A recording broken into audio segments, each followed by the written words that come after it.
Okay, how does my hair look? I brushed it today just for this. Yeah, she's looking good, looking clean. Hi, I'm Jaeleen, and we are going to talk about alopecia. You may be wondering what alopecia is. Alopecia is an autoimmune disorder in which the immune system attacks the hair follicles, causing them to fall out. There is a variety of different variations of hair loss, some that come with age and some that come with other factors like genetics and stress. And today we're going to talk about the different kinds that affect most people and my journey with hair loss. I do want to preface this video by saying that my journey with hair loss and with a diagnosis of alopecia is and can be very different from other people that are experiencing their hair loss journey. I am sharing my story with alopecia because I think it is really pertinent to spread awareness. And I think it's very important that all of us share our stories, no matter what they start with or what they end with. And just because I'm sharing mine, it doesn't invalidate anyone else that is going through a hair loss journey. That each and every person with alopecia has a very different way of absorbing the news of hair loss, overcoming the initial shock, and how society sees them now in this new role with this new diagnosis. So I hope that this video inspires others to share their story and to come out and show that they are beautiful just the way that they are, and that being bald is something that is magnificent and awesome and beautiful in its own regard. So let's get into it. Alopecia comes in 3 different variations primarily, the first being alopecia areata. This is actually the most common form of hair loss, and it is more of just balding patches. It usually just focuses primarily on the head region, and it doesn't usually result in total head hair loss. It is the most common form of hair loss, yet it only affects around 2% of the population. It's pretty crazy. It is estimated that 6.8 million people in the United States have a diagnosis of alopecia, with the most commonly being alopecia areata, and over 147 million people across the world have a diagnosis of alopecia. Even though that there isn't one known cause for alopecia, it is considered a polygenic disease. So that means that both parents have to carry a huge group of genetic markers that are tested positive. And so when they come together, they create the autoimmune disorder known as alopecia. So it is something that can be genetically passed down, but not necessarily. So somebody that has alopecia might not have another family member that has it. But in the future, a family member might get it just due to the fact of these grouplings of genetic coding coming together and mixing and mingling and having a good time, creating somebody that looks like me. You know? Cool. Because alopecia is considered a genetic disorder, it is really hard to be able to predict whether one person or another will experience it in their lifetime. And even though that 19 years old and above are more commonly going to be affected by alopecia, a lot of the people that I know individually had alopecia since they were a child or even since they were born. And so it is kind of stunning to see that all of these statistics are coming out, even though they might not generally mirror what some of us with alopecia have experienced in our own lifetime. Even though it does have a higher ratio of affecting women than men, it's tend to be a 3-to-1 ratio. It still affects young boys just as prevalent emotionally, physically, mentally, as young girls that experience hair loss as well. Now with the facts out of the way, let's get down to it. My story. I was just about to turn 8 when I started noticing that I had hair loss. My parents definitely noticed it before me, but were trying to not raise alarm. But I really started noticing that hair was falling out on Christmas morning, 3 months before my 8th birthday. I had played with all my toys and had a great time, went to take a bath, and had asked my mom to help me brush my hair afterwards. My hair at that time was really thick and really long. It was almost at the base of my back, and it was Got this kind of color, I guess, a little bit more blonde highlights. I wanted to be Britney Spears as a kid. That's changed. I started noticing as my mom was brushing my hair that more and more clumps were falling out in the hairbrush, and there was kind of a huge chunk of hair left over in the shower drain. What was amazing was that my mom didn't freak out. You know, she kind of tried to act like everything was fine and everything was normal. And within a few weeks, I was seen at the University of Michigan's dermatology department. There at the doctors, they ran every single test you can possibly imagine. They ran blood work and ANA for body signs for lupus and other autoimmune disorders, and came to the conclusion that I had alopecia areata. Alopecia can always change variations. Some will start off with alopecia areata, which is just the balding patches, and then go to the next form of alopecia, which is alopecia. Over time, I started noticing that all of my hair was falling out. And it was within a really quick amount of time, probably about a month or 2 months before it was almost completely gone. At that time, I had probably the same amount of hair that I do now. I've got a really nice comb over in the front and kind of like a party mullet in the back, you know, just for fun. And I was diagnosed with alopecia totalis. My parents were quick to find different resources to help me cope with the new diagnosis, to make sure that it wasn't going to affect anything else in my day to day life other than appearance. And they came across a local wig shop that was primarily focused on adult women with cancer. So the wigs were beautiful, but they were meant for adult heads. And there's a really big difference when you look at a child size head and how hair grows in comparison to adults. It looks different. The thickness is going to be different. How it's cut and framed on their face is going to be different. And so the wig was gorgeous, but it didn't look like it could be my hair. I wore it every single day. I rarely took it off, thinking that everything was fine, that I was going to have my hair come back within the next week, and I was going to go back to school as normal, and everything was going to be happy and go lucky. And I would go right back to my classwork, and my friends would still be there, and my peers would be kind to me, and it wasn't the case for me. One in particular story that I share is that I was on the playground at lunch, and the girl in a grade above me came up to me with a couple of her friends and pulled on her ponytail to show that it wasn't going to come off her head. And then she did the same to mine, which of course came off my head. And she then used that wig to then chuck it across the playground to tell me to go fetch like a dog. And it was one of the most humiliating moments of my life. I went home that day and cried and wondered.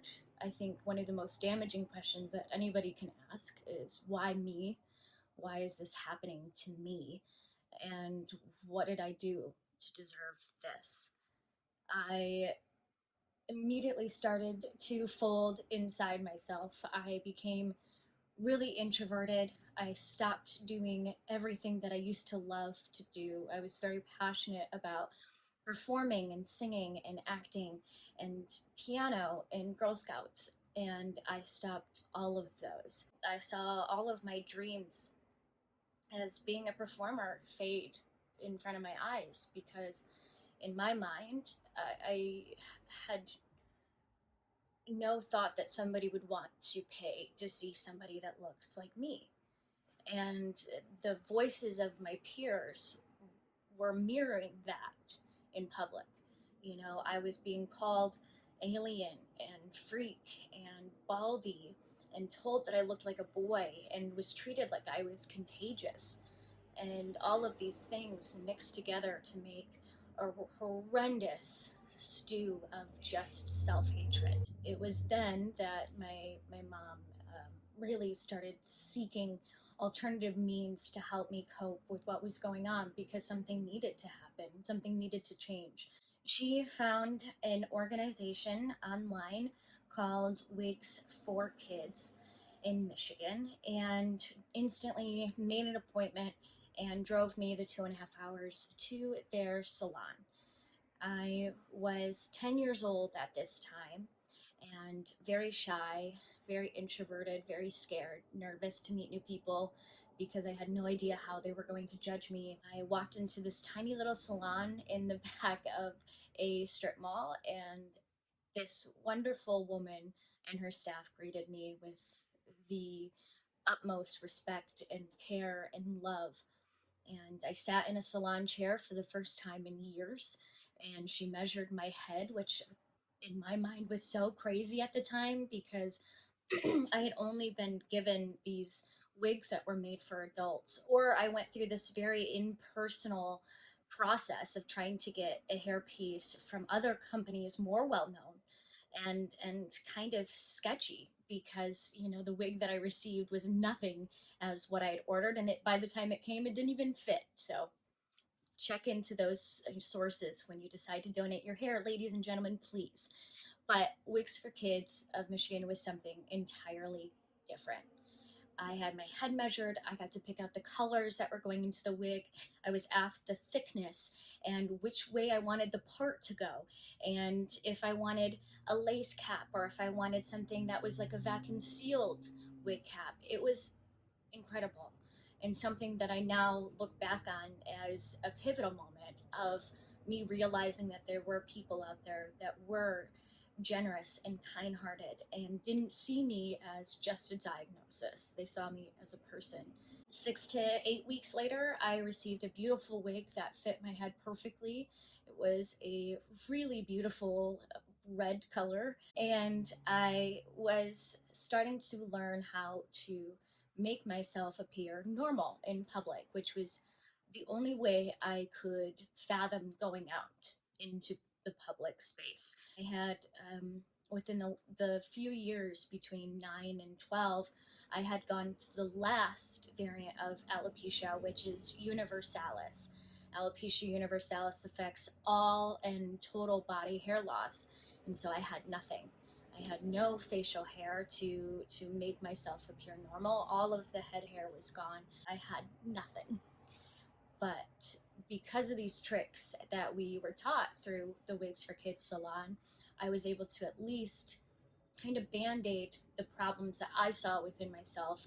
And now I really stress that this was, a very emotional time, that I don't view hair loss like that anymore. But it was ultimately because of the social perception that I was getting back from people. It was even strangers at that point. If I was going out in public without a hairpiece on or without my eyebrows shaded in, I was being treated with sympathy and even with sometimes with pity. We would go to the movie theaters, my mom and I, and the gentleman in front of us would pay for my movie tickets and a popcorn and say, I really hope that your treatment is going well. And to me, that made me feel as if I was sick. It was just the presentation of me that had changed. It wasn't me. I was getting all of this sympathy that I didn't feel as though I deserved, I guess. I started attending different events that were sponsored by Wigs for Kids and started realizing that I was not the only person that had hair loss in the entire world, like my mind had told me I was. And I started to kind of break out of my shell a bit more. It was incredible and inspiring to meet other young kids my age that kind of took it on and just rolled with it and just said, you know what, this is happening, yet I'm strong and I can overcome it, and that's exactly what I'm going to do. And it really made me look up to them and inspired to do that as well one day. I started to speak about the experiences that I had gone through. I had changed schools and had made some really good friends that, liked to hang out with me just as I was and loved to try on my wigs at the same time and had a fun time with it. And it really gave me confidence in, loving who I am. What was really awesome was that I started singing at the fundraising events for Wigs for Kids, their annual galas.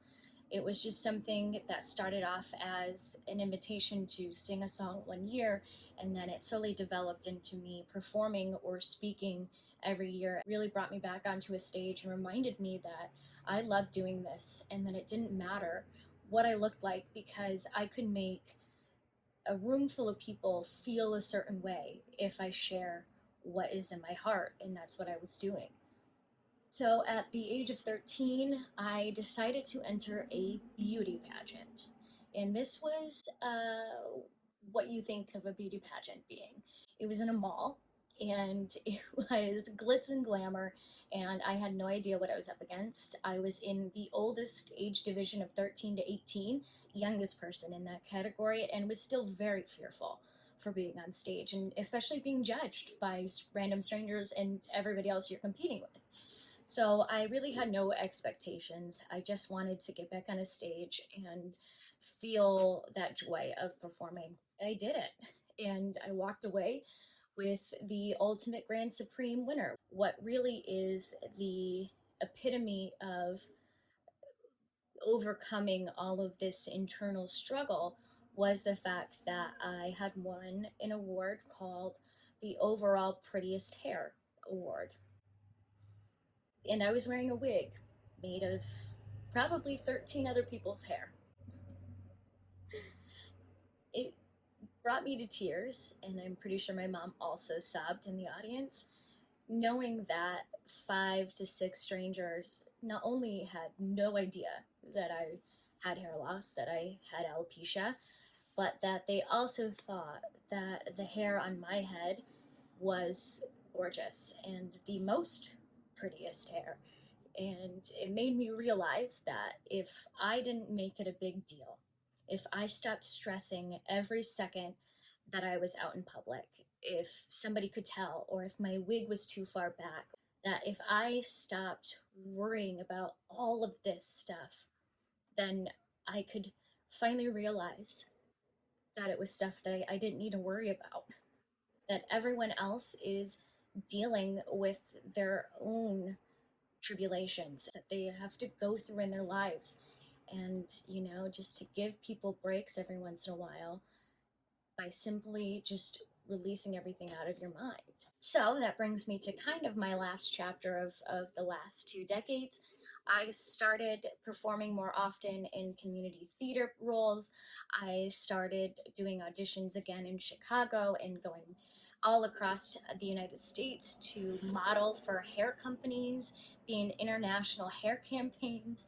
It was amazing. And because of my hair loss, I was now noticing that I could get roles that a lot of other people couldn't because they were looking for women that had no hair to portray certain characters. And I was able to be on Chicago PD as a cancer patient fighting their doctor for, malpractice and being misdiagnosed. And I was able to be in a commercial for Dell corporate and be able to, do all of these things that I had once thought alopecia was closing the doors and preventing me from doing. I met a local title holder for the Miss America organization at a gala for Miss Maggie's Wigs for Kids of Michigan a few years after doing the prettiest hair pageant. And she introduced me to the whole organization of Miss America. I had watched it maybe once or twice on television. I really had no idea that just someone like me could go and compete and one day maybe be on stage at the Miss America. And she gave me the advice and the information to compete at my local pageant. And so that's what I did. I started competing as a teen title holder and got hooked immediately. To be able to talk about all of these organizations that have helped build me up as the woman I am today, and to be strong minded and to be opinionated and to be, not afraid to go after these things that I want to do in my life, I felt like it was an incredible opportunity to be able to do all of that in one place. And it was fun. I met some wonderful and amazing women that I now get to call my friends for life. And I feel like I get to do good as well while I'm doing it. Because of the Miss America organization, I've been able to help fundraise thousands of dollars for organizations and nonprofits across Michigan, and in the next year, hopefully for for Ohio as well. I've been able to co-author legislation and help sponsor the bills and to be introduced into the House and Senate in order to hopefully one day make insurances mandated to cover the costs of hair pieces for children. Only 13 states have this so far, and I would really like to see it passed federally so that children that can't get to these organizations still have the ability to receive a wig for free. No child or family should have to worry about how they're going to incur this cost when they're dealing with everything else that comes with it, the social aspect, the emotional, and the mental toll of hair loss in whatever form that comes with. Because all of these organizations have given me so much, being able to build me up to who I am today, and have given me countless beautiful hair pieces at no cost, and the things to take care of those hair pieces, and the social services that helped me overcome the diagnosis and the social aspect of it. I now feel as though the last decade of being a part of the Miss America organization, I've been able to give back, and not just to the nonprofits, but to communities as well. To be able to travel for 4 hours to meet a little girl that has alopecia, to be able to bring a wig to her and to help make sure it's styled properly for her prom the next night, to go and speak at over hundreds of different radio companies and television networks to talk about that alopecia isn't just something that affects you on the outside, that yes, aesthetically I look different, but at first it really affected me internally with emotional and mental strain, and that we really need to focus on that aspect of the next generation, that no matter what you're going through, that you need to be supported mentally, and we need to make sure that your mental health is being taken care of just as well as your physical health. And I'm so honored to be an advocate for that because of all of these organizations lifting me up to where I am today. So I've gotten a lot of questions when I asked for you to submit some over the last few weeks.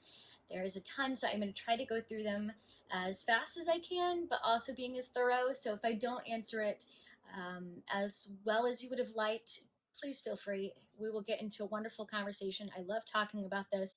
Obviously, I can't stop talking. But before then, I just wanted to mention a few resources that I wholeheartedly recommend if you or a loved one is experiencing hair loss, alopecia, or otherwise. If you live in the state of Michigan, you can go to www.wigs, the number 4kids.org, as well as childrenwithhairloss.us. Now, these two companies work with children under the age of 18, but they will also point you into a direction to help you if you are an adult experiencing hair loss.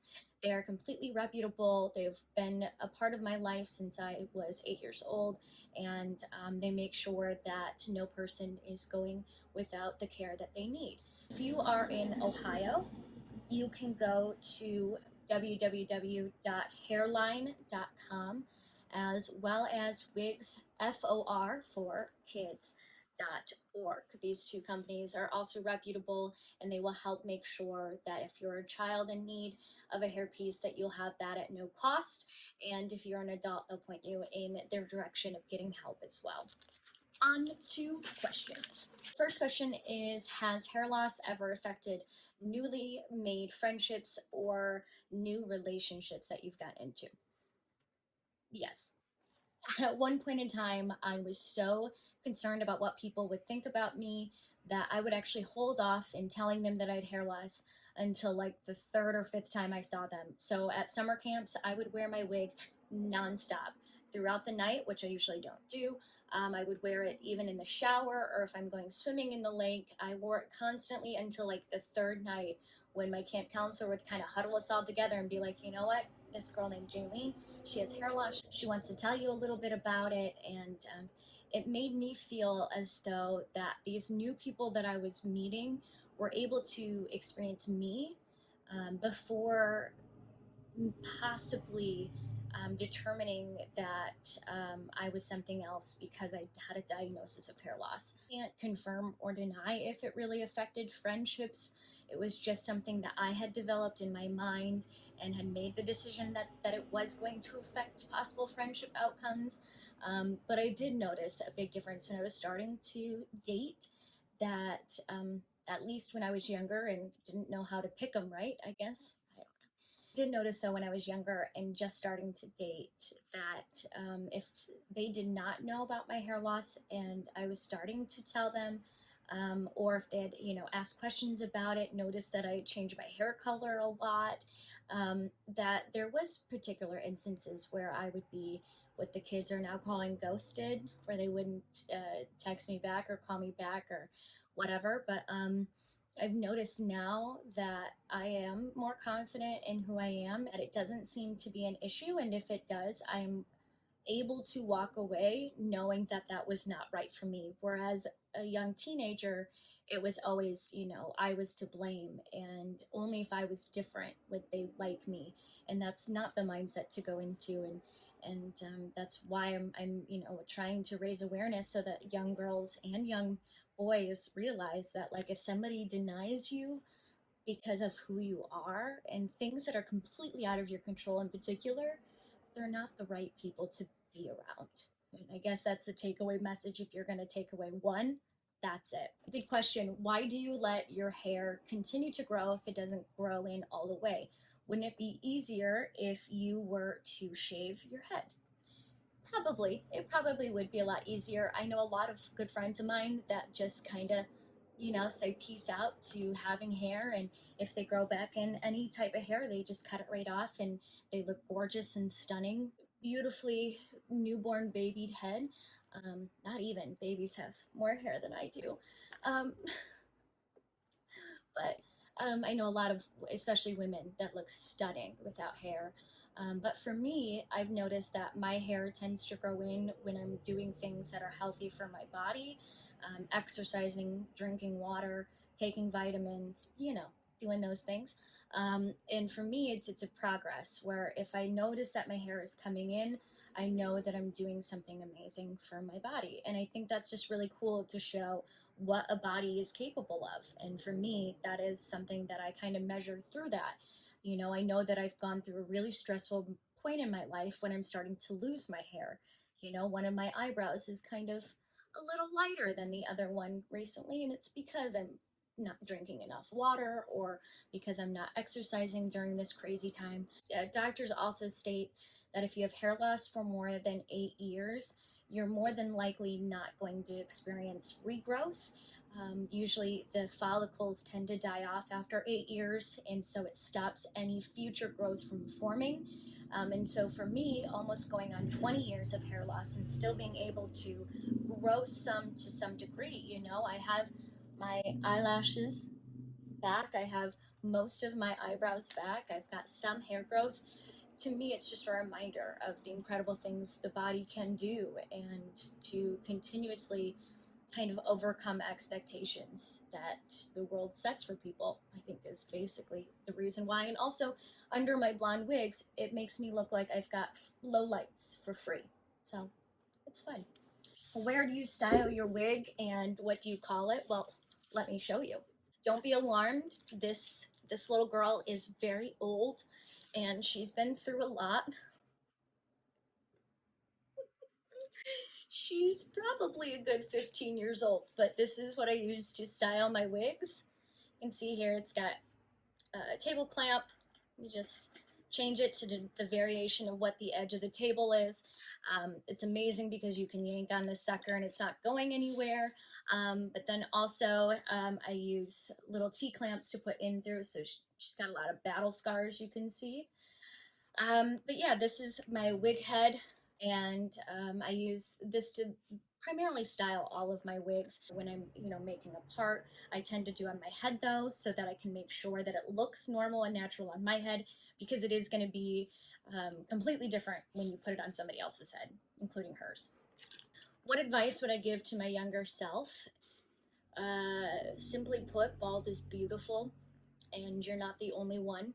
That even though this might appear as something that you could consider a setback, or You might see some doors closing that you thought were going to be opened to you, to not fear or not to fret, because so many more opportunities are going to come your way as long as you continue to push forward and to overcome. So keep going, and just to always remember that you're not alone, that you're not alone with having hair loss. There's always going to be one person out there that loves you and wants to see the best for you. And if that is me, then let it be me, man. I'll be there for you. But as long as one other person believes in you and you find it within yourself to believe in yourself, then you can become unstoppable. I think that's where the magic really rests upon, is being an understanding that you're unstoppable at that point. What can others that have hair do to help those with alopecia feel included? Um, I think it was wonderful when I moved schools that some of my really good friends that I had met, being able to bring them over to my house to hang out and to feel comfortable to take off my wig when they got there and to hang out and to take pictures and to do, our makeup without my wig on, made me feel like just any other person at that moment. And to be able to, be like, oh my goodness, let's go try on wigs, and my friends are, trying on a red wig and then a brunette hair along with me and taking photos. I think that was just like a breath of fresh air in my life. And so for anyone that does have a friend with alopecia, don't make it a focal point of your conversations. And I think that's for any person experiencing an ailment or going through something, that a lot of times it can feel as though that it's the only thing that matters right then and there. But if you kind of let that power go and realize that, life shouldn't be taken that seriously all the time, that you will notice that life becomes a little bit easier to tackle sometimes. And so as a friend, be there for them, make them laugh, make them smile, take their mind off it every once in a while, and just be there, truly. Does alopecia affect anything else other than hair loss? Is there anything that's kind of hidden from view? Going back to the premise that every alopecian has their own personal experience, there isn't other known disorders that are linked to alopecia. Because it is an autoimmune and a genetic disorder, it can alter some other things, but it's not a definite guarantee. I know a lot of individuals that have allergies or have asthma or have like skin disorders like eczema or psoriasis that also have hair loss. I know others that have thyroid issues and have hair loss and have alopecia. But I also know individuals that lost their hair at puberty and then grew it back a few years later and has never experienced hair loss again. I know some that lose their hair in the winter and grow it back in the summer. It is truly such an odd thing. It's truly something that's just not known enough about for us to truly definitively say that there is a correlation between X and Y. But because it is genetically factored, because there is other issues that can affect it, like the environment, internal and external stress, there is other disorders that could go along with it, but it's not a guarantee, of course. Once you are diagnosed with alopecia, is it something that will be permanent? Guess what my answer is? Yes and no. I'm still able to have regrowth, even though I experience hair loss still to this day. So all of this is newly regrowth. My eyebrows, grow in and fall out from time to time. So it is something that is not always permanent, but it can be. I think that that is really why I stress the concept of just loving yourself no matter what form you come in at the time, because you never know really what's going to happen tomorrow. Am I at a higher risk because I have alopecia to contract infections similar to kind of what's going on right now? Because I have a lower immune system or an immune system that doesn't work properly, I am affected by colds and viruses a lot more prevalent, and they tend to attack harder when I get them. I used to say that if I was going to get a cold, I was bound to get pneumonia if it didn't get checked out in time. The kids, we kind of tell them that their body thinks that they're allergic to their own hair. And so their immune system kind of ramps up and acts as though that it needs to attack it, and it falls out.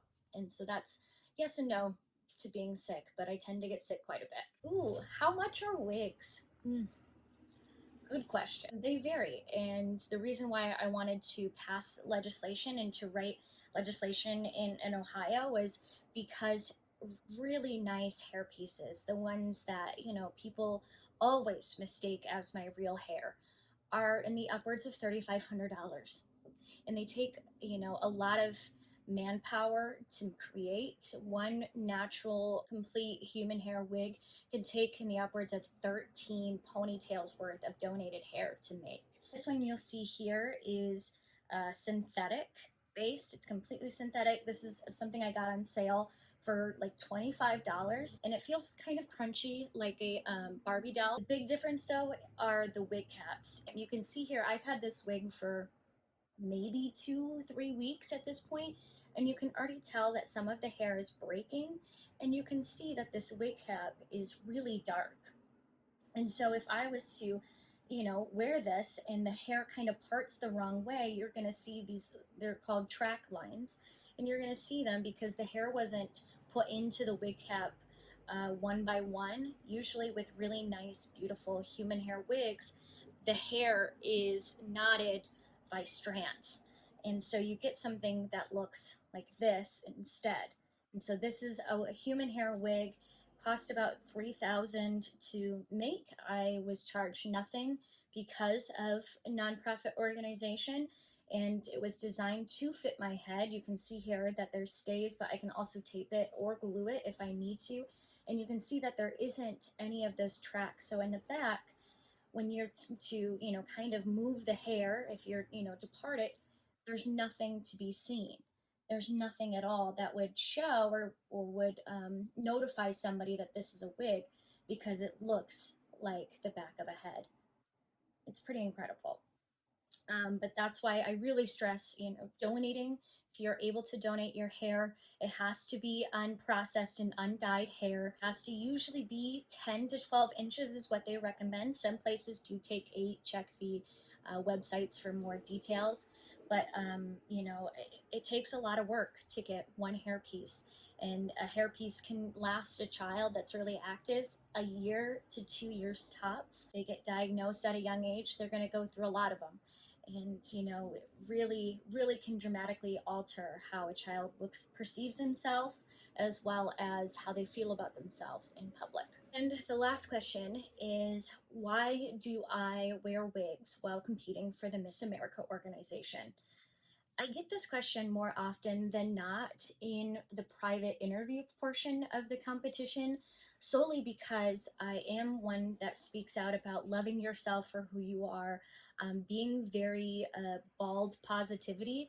Yet here I am meeting strangers for the first time wearing a hairpiece. And so, what made me decide to do that? And for me, it's all about how much time I have with an individual. And it kind of goes back to my perception of making new relationships as a child. Was I am so much more than just a diagnosis. Yes, a big part of me is that, but I'm also a woman that was raised by a single disabled parent.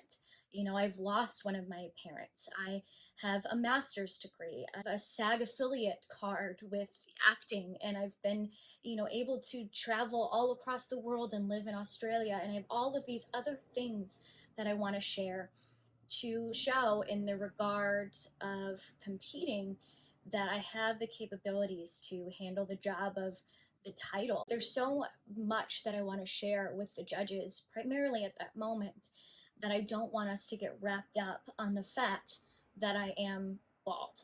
That if I was to walk into a room like this is what we would be talking about for a long time. And for the Miss America organization, currently, private interviews are 9.5 to 10 minutes long.